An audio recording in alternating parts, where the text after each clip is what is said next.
صلو علیہ وسلموا تسلیما۔ درود پاک پڑھیں۔ الصلاۃ والسلام علیک یا رسول اللہ وعلی آلک وصحابک یا حبیب اللہ۔ الصلاۃ والسلام علیک یا نبی اللہ وعلی آلک وصحابک یا نور اللہ۔ اللہ تبارک و تعالیٰ کی حمد و ثناء اور حضور نبی پاک صلی اللہ تعالیٰ علیہ وآلہ وسلم کے دربار میں ہدیہ درود و سلام پیش کرنے کے بعد دعا ہے کہ اللہ پاک ہماری نماز جمعہ کی حاضری اپنی بارگاہ میں قبول و منظور فرمائے۔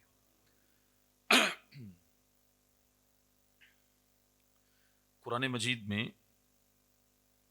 تیسرے پارے میں سورہ بقرہ کی آیت نمبر 260 ہے۔ اللہ پاک حضرت ابراہیم علیہ السلام کا ذکر خیر فرماتا ہے۔ آیت مبارکہ یہ ہے وَإِذْ قَالَ إِبْرَاهِيمُ رَبِّ أَرِنِي كَيْفَ تُحْيِي الْمَوْتَى قَالَ أَوَلَمْ تُؤْمِنْ قَالَ بَلَىٰ وَلَٰكِن لِيَطْمَئِنَّ قَلْبِي قَالَ فَخُذْ أَرْبَعَةً مِّنَ الطَّيْرِ فَصُرْهُنَّ إِلَيْكَ ثُمَّ اجْعَلْ عَلَىٰ كُلِّ جَبَلٍ مِّنْهُنَّ جُزْءًا ثُمَّ ادْعُهُنَّ يَأْتِينَكَ سَعْيًا وَاعْلَمْ أَنَّ اللَّهَ عَزِيزٌ حَكِيمٌ۔ ابراہیم علیہ السلام نے اللہ کی بارگاہ میں یہ جو عرض کی، اس کی تفسیر میں لکھا ہے کہ ابراہیم علیہ السلام ایک دفعہ سمندر کے کنارے گئے۔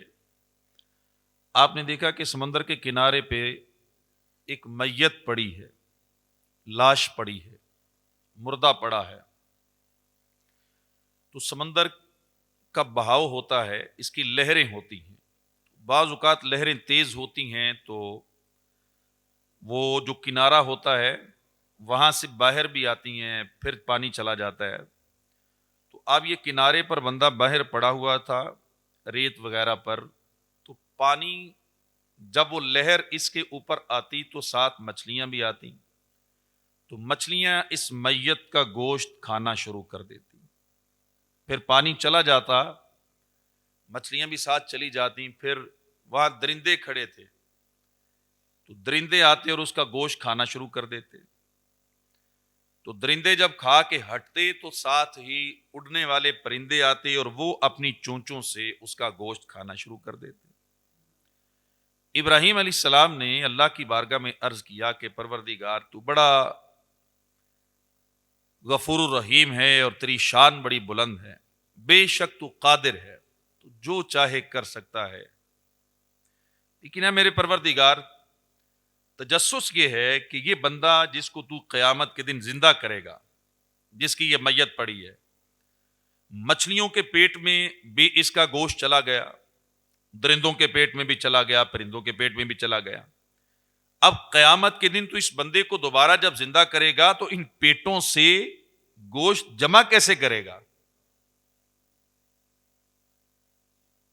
ربی آرینی کیف تحیی الموتى، یا اللہ دکھا تو صحیح کہ کیسے تم مردے کو زندہ کر لے گا، اس گوشت کو جمع کیسے کر لے گا؟ تو پروردگار نے فرمایا کہ اولم تؤمن، اے میرے خلیل کیا تو ایمان نہیں رکھتا کہ میں مردے زندہ کر سکتا ہوں؟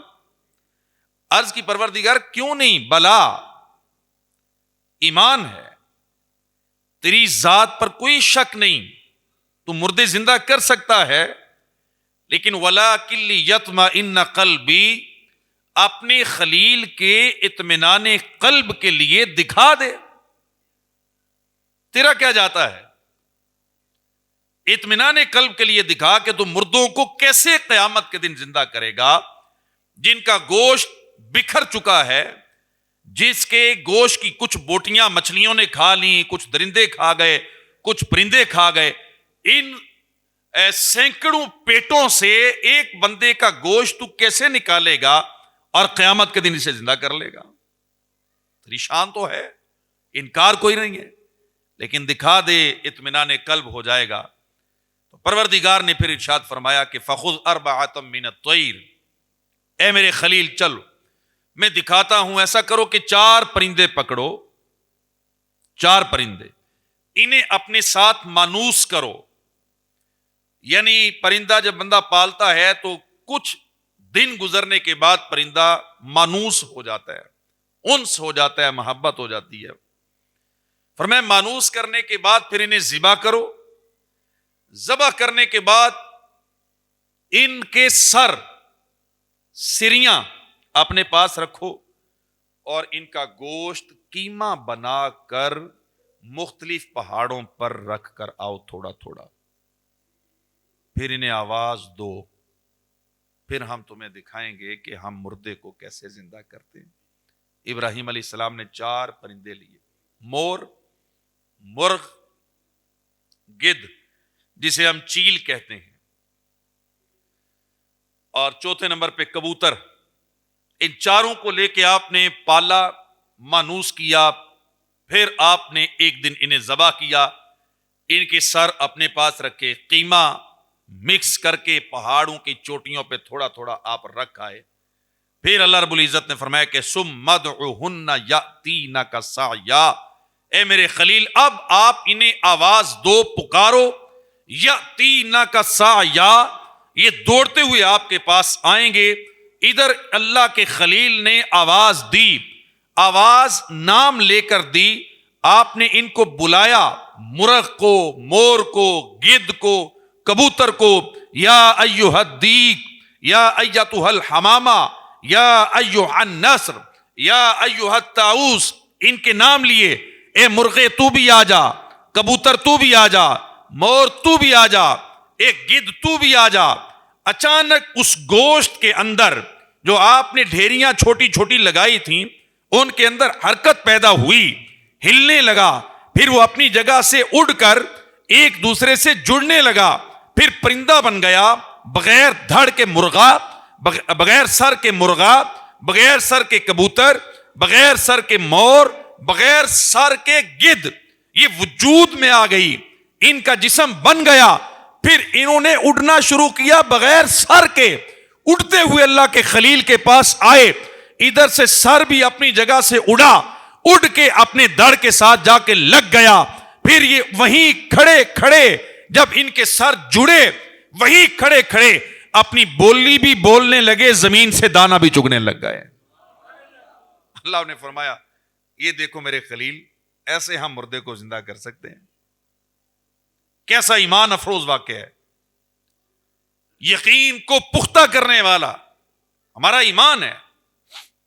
ہمارا ایمان ہے کہ قیامت کے دن اللہ پاک مردوں کو زندہ کرے گا. ان کا گوشت پوست جو مٹی کھا چکی ہوگی انہیں اللہ دوبارہ سلامت کرے گا، دوبارہ اللہ انہیں زندہ کرے گا. اور ابراہیم علیہ السلام کو تو اللہ پاک نے یہ منظر اپنی رحمت سے دکھا بھی دیا کہ 4 پرندے آپ نے لیے، ذبح کیے. ذبح کرنے کے بعد ان کا گوشت آپ نے مکس کر کے پہاڑ پر رکھا، اور وہاں پھر اللہ پاک نے انہیں فرمایا کہ آواز دو. انہوں نے آواز دی تو وہ پرندے زندہ ہو کر دوڑتے ہوئے آپ کی بارگاہ میں حاضر ہو گئے. تو یہ ہمارا ایمان ہے، ہمارا یقین ہے کہ اللہ پاک قیامت کے دن مردوں کو زندہ کرے گا. اس کے لیے کوئی مشکل نہیں، اس کے لیے یہ کام کوئی مشکل نہیں. کبھی کسی کے دل میں یہ وسوسہ نہیں آنا چاہیے، خیال نہیں آنا چاہیے کہ بندہ مر کے تو مٹی میں چلا جاتا ہے، پھر مٹی کے نیچے جا کے بندہ کیسے دوبارہ زندہ ہوگا، اس کا جسم کیسے زندہ ہوگا، یہ کیسے پھر سارے اعضاء دوبارہ مٹی سے نکلیں گے، کیسے جڑ جائیں گے. یہ ساری چیزیں بندہ مومن کے ذہن میں نہیں آنی چاہیے. ایمان والا بندہ ان چیزوں کے بارے میں نہیں سوچ سکتا. بے ایمان لوگوں کا یہ خیال ہے کہ اللہ پاک ایسا نہیں کر سکتا. ایمان والے کا یہ خیال نہیں ہے. ایمان والا ایمان رکھتا ہے. ہمارے ایمان کی نشانی ہے آمنت باللہ وملائکتہ وکتبہ ورسلہ وبالیوم الآخر. ہم آخرت کے دن پر ایمان رکھتے ہیں. والبعث بعد الموت. موت کے بعد دوبارہ اٹھائے جانے پر ہمارا ایمان ہے. یہ بچپن سے ماؤں نے ہمیں گٹی میں ایمان کی صفتیں ہمیں یاد کروائی گئیں, بچپن سے یاد ہیں. اس کا مطلب یہ ہے کہ ہم بہت پہلے یہ اقرار کر چکے تھے, دل سے بھی تصدیق کرتے ہیں کہ اللہ قیامت کے دن دوبارہ زندہ کرے گا. بے ایمان لوگوں کا خیال ہے کہ نہیں, اللہ قیامت کے دن زندہ نہیں کر سکتا, اللہ کی قدرت نہیں ہے. اور یہ واقعہ قرآن مجید میں اللہ پاک نے بیان بھی فرمایا ہے. نبی پاک صلی اللہ تعالی وسلم کی بارگاہ میں کفار آ کے نئی نئی باتیں تو کرتے تھے, پیارے آقا علیہ الصلوۃ والسلام کی بارگاہ میں نئی نئی باتیں کرنا, عجیب و غریب باتیں کرنا, یہ ان کی عادت تھی. پیارے آقا علیہ الصلوۃ والسلام کی بارگاہ میں آ کے ایک دفعہ ایک کافر نے نبی کریم صلی اللہ تعالی وسلم کی بارگاہ میں یہ سوال کیا تھا, یہی سوال جو گفتگو میں آپ کے سامنے کر رہا ہوں. اس نے بھی آ کے یہی کہا تھا کہ کیسے قیامت کے دن اللہ پاک مردے زندہ کر لے گا, کیسے اللہ پاک اس مٹی میں سے مردوں کے جسم کو نکالے گا. اور روایتوں میں آتا ہے کہ وہ بندہ یا تو ابو جہل تھا یا آس بن وائل تھا, لیکن مشہور قول یہ ہے کہ ابی بن خلف تھا. وہ حضور کی بارگاہ میں آتا ہے, ہاتھ میں اس کے ایک ہڈی ہے, ہڈی گلی ہوئی ہے اور مٹی ہو چکی ہے, مٹی میں رہ رہ کے وہ مٹی بن چکی ہے. وہ ہڈی کو ہاتھ میں پکڑ کے ایسے زور لگاتا ہے, کہتا ہے جو ہڈی مٹی ہو چکی ہے, جس کو مٹی نے کھا لیا ہے, جو بالکل ریزہ ریزہ ہو چکی ہے, تم کہتے ہو کہ اللہ قیامت کے دن اس ہڈی کو دوبارہ بنا لے گا؟ کیسے کیسے اللہ اس ہڈی جو مٹی بن چکی ہے اسے اللہ دوبارہ قیامت کے دن زندہ کیسے کرے گا؟ جس مردے کو ہم نے مٹی کے نیچے دفنا دیا, منو مٹی اوپر ڈال دی, کیڑے مکوڑے حملہ آور ہو گئے, اس کے جسم کو کھا لیا, مٹی نے اس کے جسم کو مٹی بنا دیا, پھر کیسے قیامت کے دن دوبارہ اللہ اسے زندہ کر سکتا ہے؟ یہ سوال اس نے نبی کریم صلی اللہ تعالی وسلم کی بارگاہ میں کیا, اور عقلی طور پر اسے لگا تھا کہ یہ سوال ایسا ہے کہ اس کا جواب کسی کے پاس نہیں ہوگا. جو لوگ بیٹھے ہیں یہ سارے میرے سوال سے متاثر ہو جائیں گے اور اس نبی کا دین چھوڑ دیں گے. جس نبی نے یہ دعویٰ کیا ہے کہ مسلمانوں میں تمہیں اس رب کا کلمہ پڑھنے کی دعوت دیتا ہوں جو رب قیامت کے دن تمہیں دوبارہ زندہ کرے گا, ایمان لے آؤ اس بات پہ. اس نے یہ سمجھا کہ اب میں جو ایک عقلی دلیل لے کر آیا ہوں یہ لوگوں کو سمجھ آئے گی کہ کیسے مردے زندہ ہو سکتے ہیں, کیسے اس ہڈی کو اللہ پاک جسم بنا سکتا ہے. اس نے اپنی طرف سے بڑا زور کا تیر مارا, لیکن قربان جائیں اللہ رب العزت قرآن مجید میں ارشاد فرماتا ہے اولم یر الانسان انا خلقناہ من نطفۃ فاذا هو خصیم مبین. اللہ فرماتا ہے کیا آدمی نے نہ دیکھا کہ ہم نے اسے پانی کی بوند سے بنایا جبھی وہ صریح جگڑالو ہے. وَضَرَبَ لَنَا مَثَلًا وَنَسِيَ خَلْقًا. اللہ کہتا ہے وہ ہمارے لیے تو مثالیں لے کر آتا ہے, ہڈیاں اٹھا کے لاتا ہے. وَنَسِيَ خَلْقًا, اپنی پیدائش بھول گیا ہے, اپنی پیدائش کو بھول گیا ہے. آ کے یہ کہتے ہیں کہ اللہ کیسے دوبارہ زندہ کرے گا؟ قَالَ مَن يُحْيِي الْعِظَامَ وَهِيَ رَمِيمٌ. وہ کہتا ہے کون ہے کہ ہڈیوں کو زندہ کرے جب کہ ہڈیاں بوسیدہ ہو گئیں؟ اللہ کہتا ہے قل, اے محبوب اسے جواب دو. اللہ اپنے محبوب کو جواب سکھا رہا ہے.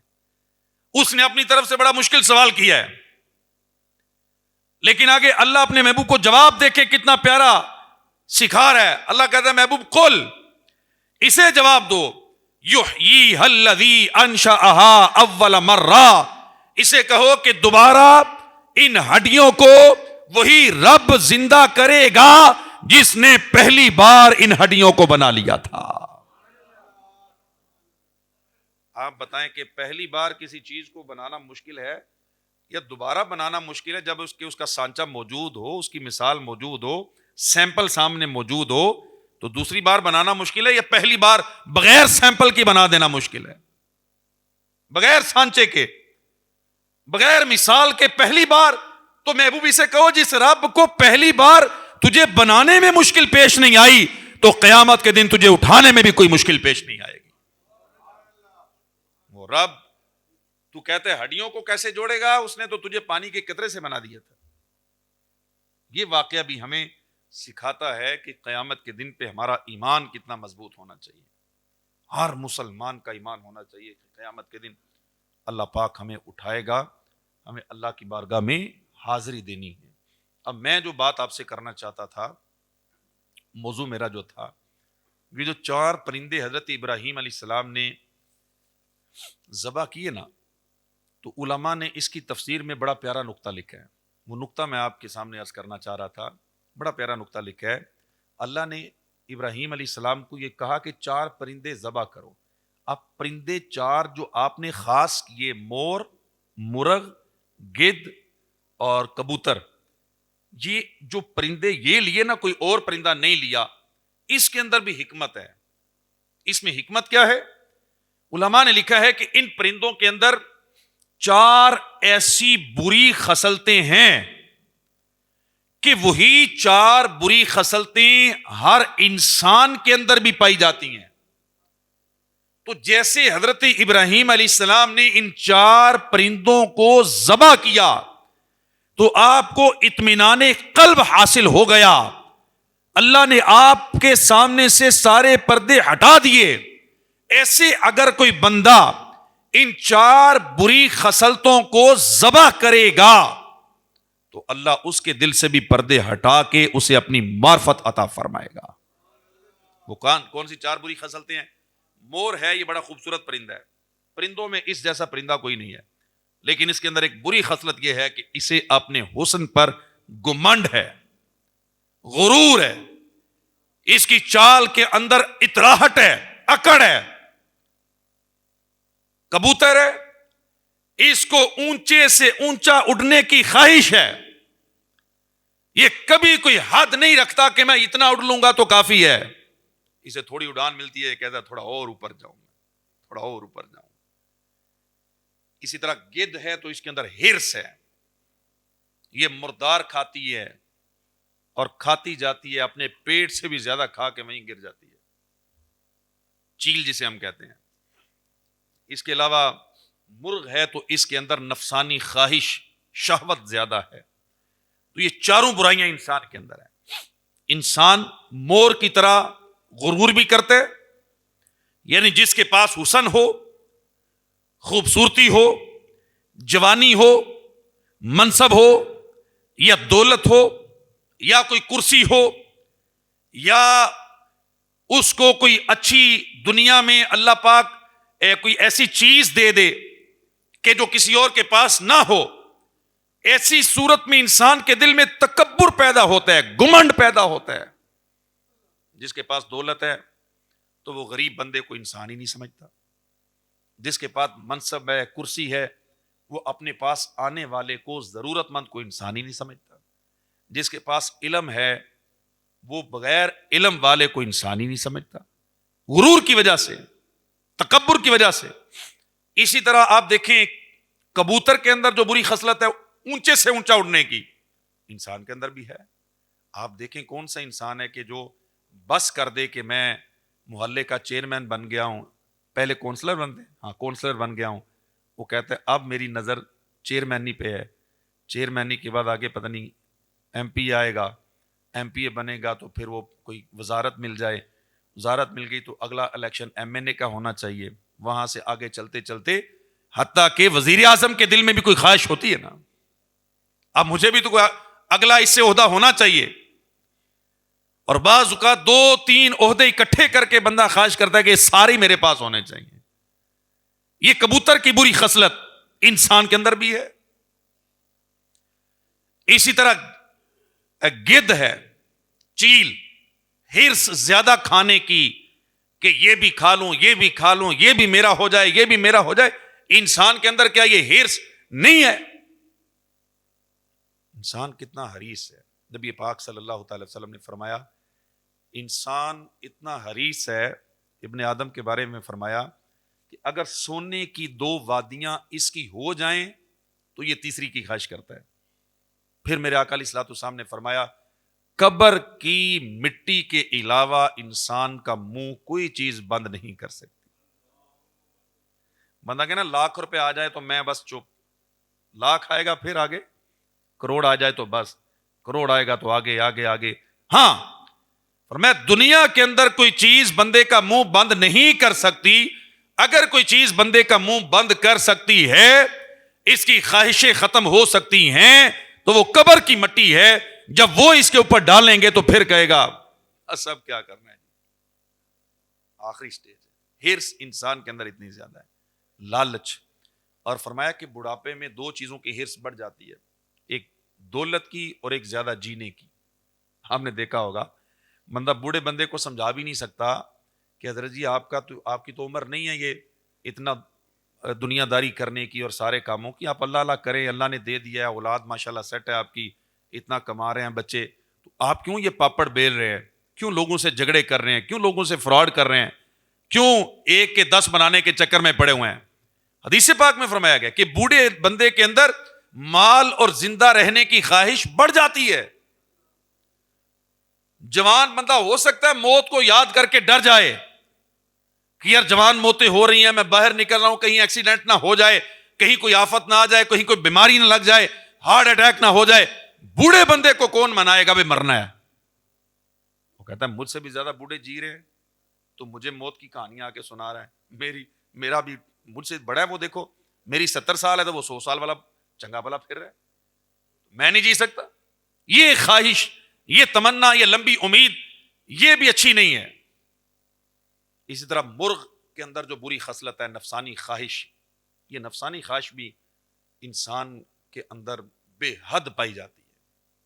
اور جب یہ 4 چیزیں ہم ذبح کریں, جیسے ابراہیم علیہ السلام نے ان 4 جانوروں کو ذبح کیا نا, ہم یہ 4 بری خصلتیں اپنے اندر سے ذبح کریں, نکالیں, تکبر کو اپنی ذات سے نکالیں, اپنی میں ختم کریں, اکڑ, غرور, زمین پر اترا کے چلنا, یہ اللہ کو پسند نہیں ہے. اللہ پاک تو قرآن مجید میں ارشاد فرماتا ہے کہ انہو لا یحب المستکبرین, کہ بے شک اللہ تکبر کرنے والوں کو پسند نہیں فرماتا. نبی پاک صلی اللہ تعالی وسلم نے ارشاد فرمایا ہے, پیارے آقا صلی اللہ تعالی وسلم نے فرمایا کہ اللہ پاک تکبر کرنے والوں کو اور اترا کر چلنے والوں کو پسند نہیں فرماتا. حضرت حذیفہ رضی اللہ تعالیٰ عنہ سے روایت ہے, پیارے آقا صلی اللہ تعالی وسلم نے فرمایا, ایک جنازے میں حضور شریک تھے, فرمایا میں تمہیں بتاؤں نا کہ بدترین بندہ کون ہے. فرمایا کہ بدترین بندہ وہ ہے جو بد اخلاق ہوگا اور تکبر کرنے والا ہوگا. ایک حدیث پاک میں فرمایا کہ تکبر کرنے والوں کو, جن کے دل میں رائی کے دانے کے برابر بھی تکبر ہوگا, اللہ انہیں جنت میں داخل نہیں فرمائے گا. ایک حدیث پاک میں فرمایا کہ تکبر کرنے والے جو دنیا میں اپنے آپ کو بڑا سمجھتے ہیں, جو عام لوگوں کو انسان سمجھتے نہیں, جن کے دل میں تکبر ہے, اللہ قیامت کے دن انہیں چیونٹیوں کی شکل میں اٹھائے گا. یہ چیونٹیوں کی طرح لوگوں کے پاؤں کے نیچے مسلے جائیں گے.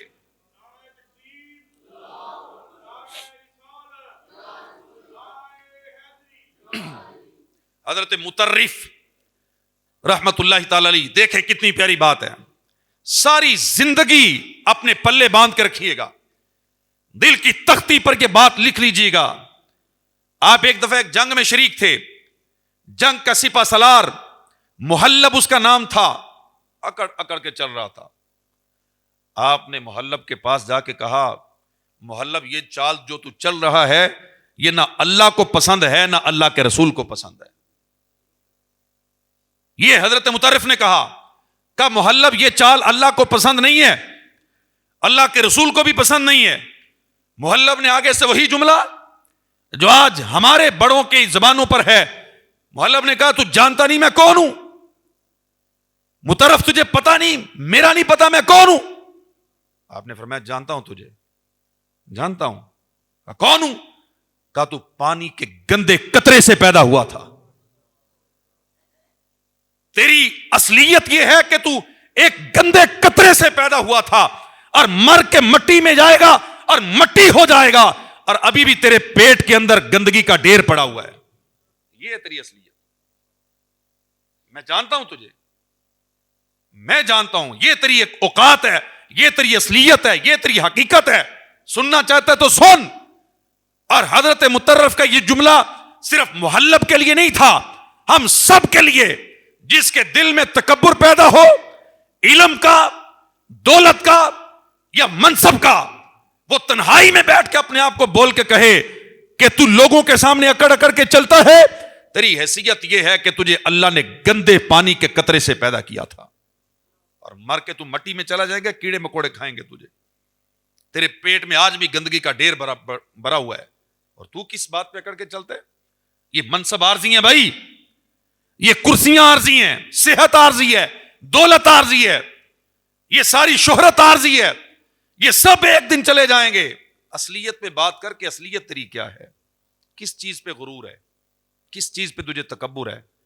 کون سی چیز ہے جو تجھے اکڑ اکڑ کے چلنے پہ مجبور کرتی ہے؟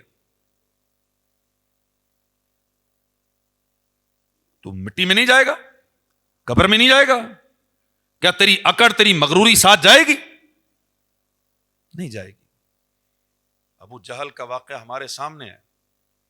اس کو بڑے لوگوں نے سمجھایا تھا بدر کے, جب یہ نکلے تھے نا مکہ سے, تو لوگوں نے سمجھایا کہ چھوڑ, مدینے نہیں جاتے ہم, کیونکہ ہم تو جا رہے تھے اپنے لشکر کی حفاظت کے لیے. لشکر تو آ گیا واپس, مسلمانوں نے کچھ نہیں کہا اسے, چلو اب واپس مکے چلتے ہیں. نا میں مکے چلا جاؤں, میری طاقت, میرے یہ فوجی, میرے یہ جوان, یہ اس لیے ہے کہ ہم واپس پلٹ جائیں, اور تم دیکھو گے میں مسلمانوں کی میتیں اپنی اونٹنیوں کے پیچھے باندھ کے لاؤں گا اور انہیں کعبے کی دیوار کے ساتھ لا کے لٹکاؤں گا.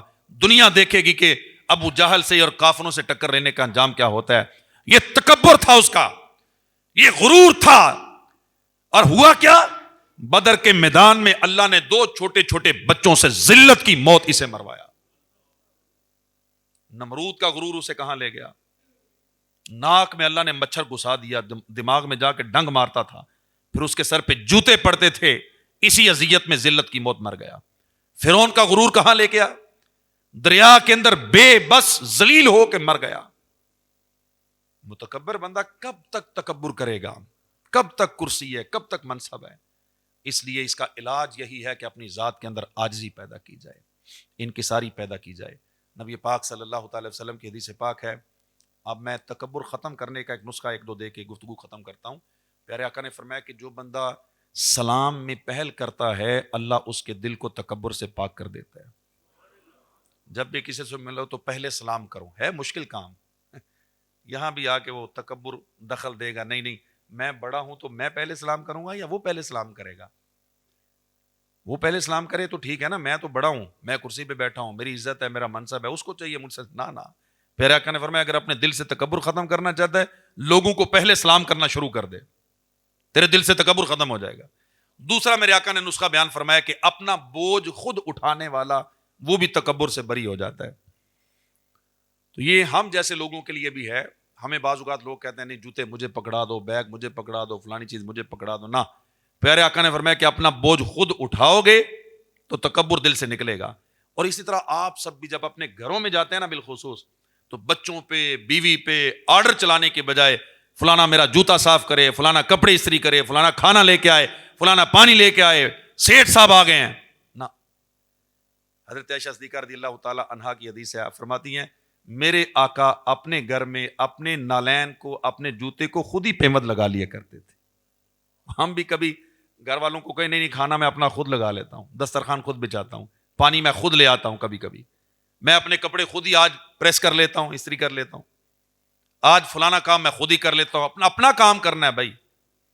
گھر والوں کے بھی کام کر دو گے تو کوئی حرج نہیں, اپنا کام کرو گے تو یہ حدیث پاک میں فرمایا گیا تمہارے دلوں سے تکبر ختم ہو جائے گا.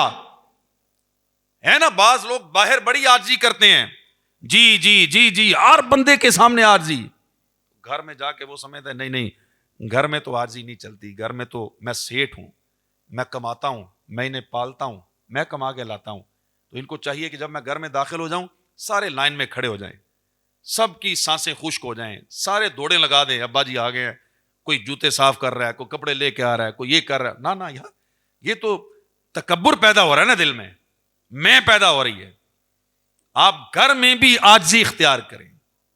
نبی پاک صلی اللہ تعالی وسلم صحابہ کرام کے ساتھ جو آپ کا طریقہ کار تھا, تو چھوٹے چھوٹے بچے پیارے آقا علیہ الصلوۃ والسلام کی بارگاہ میں جب آ کے آپ کو پکارتے تو آپ انہیں بھی لبیک. میرے آقا نے فرمایا کہ تم میں سے سب سے بہترین بندہ وہ ہے جو اپنے گھر والوں کے ساتھ بہترین ہے, اور سنو میں تم میں سب سے زیادہ اپنے گھر والوں کے ساتھ خوش اخلاق ہوں. یہ ہمارے لیے, ہم اپنی ذات کے اندر سے تکبر ختم کر دیں, اس کو ذبح کر دیں جس طرح ابراہیم علیہ الصلوۃ والسلام نے ذبح کیا ان 4 جانوروں کو. ان چاروں جانوروں کی بری خصلتیں ہم بھی ذبح کر دیں. جیسے اللہ پاک نے ان کے سامنے سے پردے ہٹا دیے, اطمینان قلب نصیب کیا, تو علماء کہتے ہیں کہ جو بندہ یہ 4 چیزیں اپنی ذات کے اندر سے نکال دے گا, اللہ اس کے دل سے بھی پردے اٹھا کے اپنی معرفت کی دولت عطا فرمائے گا. تکبر, ہرس, شہوت پسندی اور اونچا اڑنے کی خواہش, ان ساری چیزوں کو اپنی ذات کے اندر سے نکالنا چاہیے. اللہ پاک ہم سب کو عمل کی بھی توفیق, اور اللہ کی بارگاہ میں دعا بھی کرتے رہنا چاہیے. یہ تکبر ایک ایسی بیماری ہے, یہ بندے کے اندر بڑی باریکی سے جاتی ہے, پتہ ہی نہیں چلتا. یعنی اس سے بڑے بڑے عالم, بڑے بڑے فاضل, بڑے بڑے پیر بھی نہیں بچ پاتے بعض اوقات. یعنی ایسی خطرناک بیماری ہے, ایسا یہ مہلک مرض ہے کہ انسان کو لے ڈوبتا ہے, انسان کو پتہ ہی نہیں چلتا. اس لیے اللہ کی بارگاہ میں بھی دعا کرتے رہنا چاہیے کہ یا اللہ اگر تو نے مجھے 4 پیسے دیے ہیں, اچھا مکان دیا ہے, اچھی گاڑی دے دی ہے, اچھا کاروبار دے دیا ہے, یا کوئی منصب مجھے مل گیا ہے, تو اب مجھے عاجزی کی دولت بھی عطا فرما. اللہ عاجزی کی دولت عطا فرمائے گا تو ہماری ذات کے اندر عاجزی آئے گی. اللہ پاک مجھے اور آپ کو عمل کی توفیق عطا فرمائے. آمین.